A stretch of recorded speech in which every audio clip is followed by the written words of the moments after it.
que acordar eso antes de mañana porque si no es muy tarde. Espera un momento, please. Yes, sorry, I didn't want to bother you, but actually I sent you 2 mails and you didn't answer. What was the problem? I have a problem with one of my customers. Okay, if you can explain me in 2 minutes, please, because I'm really busy. Yeah, but the new guidelines are totally unclear and But I don't understand what you to do. already read it. I mean, I sent you last mail. I think you have everything here.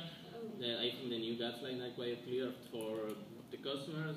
Yeah, but you just send a newsletter, but could you maybe organize a meeting to explain us what to do? Yeah, I will think about that, but now I'm really busy, so I am really sorry. So then we'll think about organizing a meeting, but you have everything in this brochure, so shouldn't be a problem. Please, I need to finish this call. Ah, sí, perdona, que